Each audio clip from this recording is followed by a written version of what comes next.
Olá pessoal, nós estamos dando continuidade ao nosso bloco de conjunto de questões utilizadas em simulados que tem uma similaridade muito grande com as provas do Enem. A nossa questão de número 3, ela faz menção a um tremor de terra que atingiu as cidades de São Paulo, algumas cidades do Paraná e outras lá da cidade do Rio de Janeiro. Essa notícia foi veiculada no dia 22 de abril de 2008 e informa que Corpo de Bombeiros e Polícia Militar registraram chamadas sobre um tremor de terra de 5,2 graus na escala Richter. Dentro dessa escala, um tremor de 5,2, ele é relativamente fraco, não causa nenhum dano mais sério. Mas, para nós aqui no Brasil, evidentemente que se trata de um fenômeno atípico. De acordo com o Observatório Sismológico da Universidade de Brasília, o tremor ocorreu a 270 quilômetros de São Paulo, às 21 horas, e durou cerca de 5 segundos. O epicentro foi localizado no Oceano Atlântico. Segundo Jorge Sandi, coordenador do Observatório da UNB, essa região tem uma atividade sísmica grande por ser uma plataforma continental com interfaces de regiões mais e menos densas. Ele mostra então o mapinha, lá na notícia veiculada através da revista, mostrando o epicentro, e esse tremor se constitui essencialmente numa onda mecânica que se propaga através do solo, através da água, com uma velocidade bem grande. Ele diz que a cidade do Rio de Janeiro está situada a 392 quilômetros de distância do epicentro do tremor e a onda sísmica gerada se propaga com velocidade de 4,9 quilômetros por segundo. Com essas informações, quanto tempo será necessário para que uma pessoa no Rio de Janeiro sinta o tremor? Então nós temos, na verdade, uma questão falando sobre um abalo sísmico que se propaga com determinada velocidade. Além da velocidade, ele me informa a distância e quer que eu calcule o tempo necessário para que uma pessoa perceba a ocorrência desse tremor.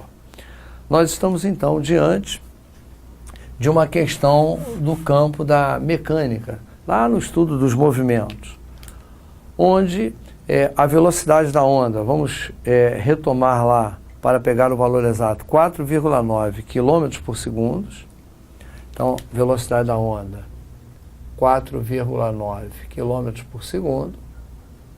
E nós temos a distância do epicentro do tremor à cidade do Rio de Janeiro, como, vamos lá conferir o valor, 392 quilômetros. 392 quilômetros. Portanto, o problema me informou velocidade e distância. Nós admitimos que a onda se propaga com velocidade constante, portanto, trata-se de um movimento uniforme. Calcular o tempo nos remete ao uso da expressão V igual a ΔS sobre ΔT. Na verdade, essa é a expressão da velocidade média. No entanto, como estamos trabalhando com um movimento uniforme, no movimento uniforme não há distinção, não há diferença entre velocidade média e velocidade instantânea. Como a velocidade é a mesma o tempo todo, média e instantânea são iguais. Como o interesse é calcular o tempo, eu vou trocar de lugar aqui. Eu vou dizer que ΔT é ΔS sobre V. Para que a pessoa seja alcançada pelo tremor, é necessário que a onda se desloque 392 quilômetros, do epicentro até a pessoa no Rio de Janeiro. E a velocidade com que ela irá se deslocar será de 4,9 quilômetros por segundo. Como a distância está medida em quilômetro e a velocidade está medida em quilômetros por segundo, a nossa resposta automaticamente virá em segundos. Fazendo essa conta, nós vamos encontrar como resultado aqui 80 segundos. Se formos olhar as alternativas, vamos verificar que não existe a alternativa 80 segundos, mas ela está presente aqui, ó, quando ela fala em 1 minuto e 20 segundos. 1 minuto são 60 segundos, com mais 20 segundos, nós temos os 80 segundos obtidos lá no cálculo. 80 segundos corresponde a 60 segundos, que é 1 minuto, mais 20 segundos. Então, poderia escrever 1 minuto, e lembrando que eu abrevio minuto por M-I-N. O M sozinho abrevia metro. Então, é 1 minuto e 20 segundos. Alternativa C, respondendo aí a nossa questão. Essa, então, uma questão enquadrada lá nos movimentos, né? Uma questão relativamente simples. Nós vamos verificar aí qual é a próxima abordagem. A nossa questão agora, de número 4, já no campo da eletricidade. O texto informa: numa sala de aula serão colocadas 4 lâmpadas idênticas de 100 watts, 127 volts cada uma. Independente do que vier a ser perguntado na questão, seria interessante interpretarmos corretamente essas informações. Aqueles números ali nos dizem que as lâmpadas que vamos empregar têm potência de 100 watts e devem ser ligadas em 127 volts. Elas só desenvolverão esta potência se forem ligadas nesta voltagem. Qual seria o problema se eu ligá-las em mais de 127 volts? O fornecimento de uma voltagem acima do necessário para o funcionamento normal do aparelho normalmente estraga o aparelho, provocando a sua queima. O fornecimento de uma voltagem inferior à necessária também traz um outro tipo de problema. Não vai queimar o aparelho, mas ele não irá operar a sua potência plena, ele ficará abaixo da sua potência normal, o que não é bom para o aparelho. Portanto, para que tenha funcionamento normal, ela precisa ser ligada em 127 volts. O objetivo principal é obter máxima iluminação possível. Então eu quero utilizar as 4 lâmpadas e obter a máxima iluminação possível. Para isso, é necessário que as 4 tenham desempenho normal. Elas consigam desenvolver toda a sua potência. A tensão disponível na sala é de 127 volts. A forma mais adequada de fazer a ligação dessas lâmpadas é a que aparece em qual alternativa? Ora, para que todas recebam 127 volts e dessa forma tenham funcionamento normal, é necessário que elas sejam associadas em paralelo. Vamos lembrar que quando os aparelhos são ligados em paralelo, operam com a mesma tensão, com a mesma voltagem. E eu observo essa ligação em paralelo exatamente aqui na alternativa A. As 4 lâmpadas ligadas em paralelo na tomada, lá na nossa tomada de 127 volts. Observem que se, por exemplo, esta lâmpada aqui queimasse, ela não funcionaria, mas a corrente continuaria passando pelas demais, independentemente daquela ali ter queimado. Talvez, numa primeira visão assim aparente, as piores ligações fossem a letra C e a letra D de dado, que, embora ele tenha tentado dar uma aparência de diferente, são rigorosamente iguais.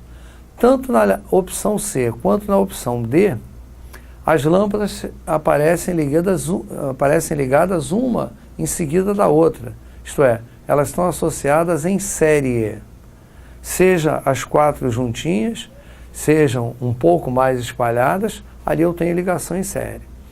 Aqui a alternativa B é ruim, porque eu tenho essas duas entre si em série, recebendo 127 volts, essas duas entre si em série, recebendo 127 volts.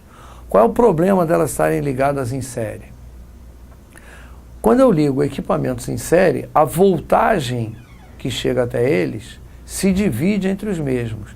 Então, neste caso aqui, vem metade dos 127 volts para essa lâmpada, metade para essa. Ora, como elas precisam de 127 volts para funcionar, se receberem apenas a metade, elas vão perder muita potência. Nesse caso D e no caso E, que nós citamos aqui, seria pior ainda, porque os 127 se dividiriam entre as 4 lâmpadas, ficando cada uma com aproximadamente 30 volts.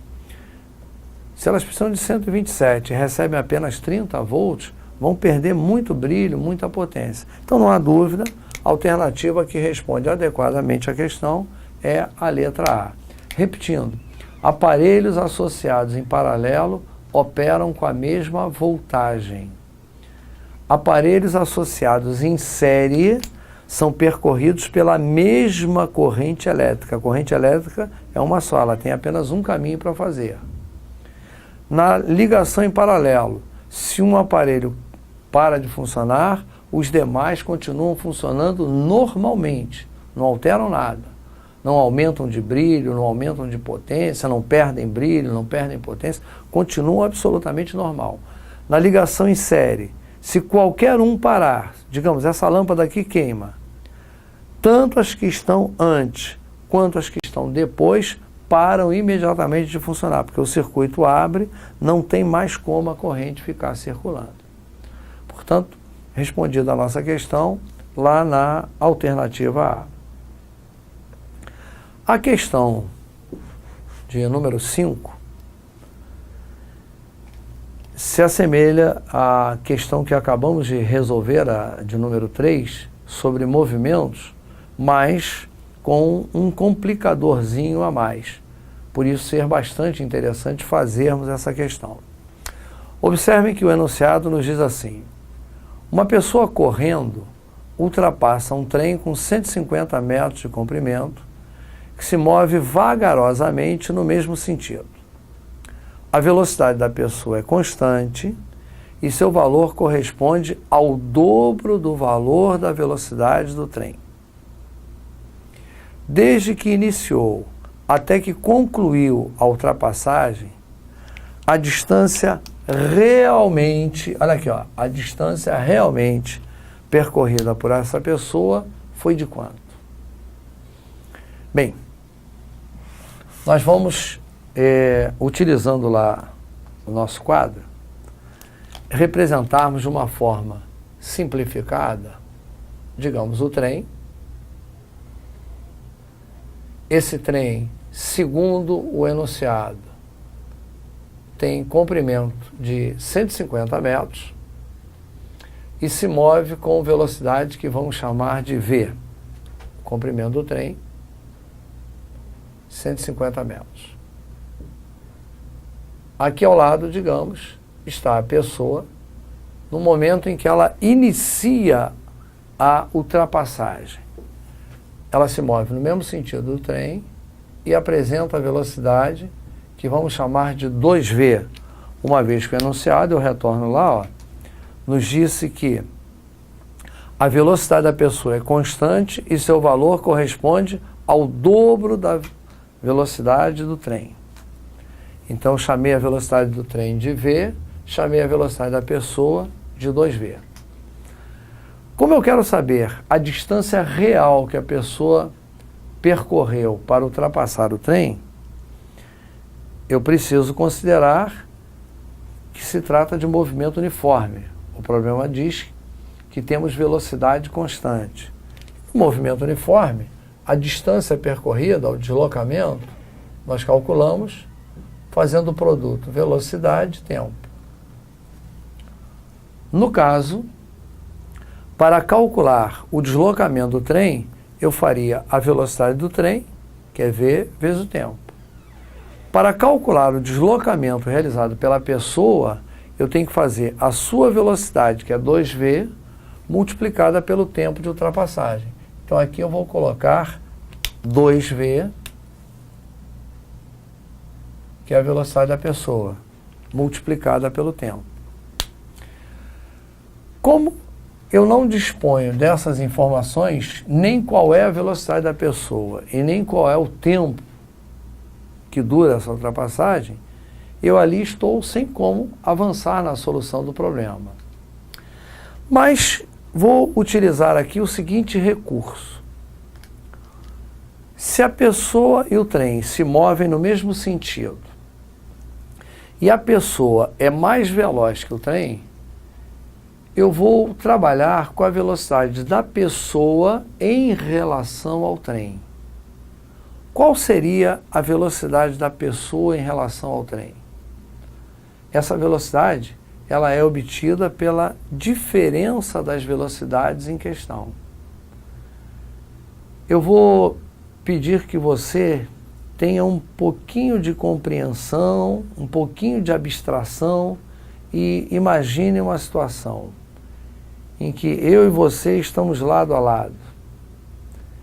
E em dado momento eu dou um passo para frente, você que está ao meu lado dá 3 passos para frente. Dessa forma você se distanciou 2 passos de mim. Eu e você, lado a lado, eu dou um passo para frente, você dá 3 passos à frente. Dessa maneira você se distanciou 2 passos. Esse 2 não é a diferença entre o seu e o meu movimento? Então estou querendo dizer que se a pessoa tem velocidade 2v e o trem tem velocidade v, é como se o trem estivesse parado e a pessoa, apenas a pessoa, estivesse movimentando com velocidade v. Como eu obtive esse valor v? 2v menos v. Para que ela ultrapasse o trem, ela precisa apenas correr daqui até aqui. Isto é, qual é a distância que ela precisa percorrer? 150 metros. Então eu vou dizer que distância é velocidade vezes tempo. Nesse caso, a distância percorrida pela pessoa foi de 150 metros, igual a v vezes ΔT. Notem que dessa maneira eu consegui observar que o produto v ΔT vale 150. Notem que esse produto v ΔT aparece aqui, na nossa relação que expressa a distância real a ser percorrida pela pessoa. Portanto, no lugar do produto v ΔT, eu vou colocar o valor 150. E desta forma, vou chegar à conclusão de que o deslocamento real da pessoa foi 2 vezes 150. O deslocamento real da pessoa foi de 300 metros. Essa foi a distância real que ela precisou percorrer para ultrapassar o trem. Se retornarmos às alternativas que nos são oferecidas, vamos observar que a alternativa 300 metros aparece aqui na letra E, que vamos assinalar. Portanto, essa é a resposta correta para a nossa questão número 5.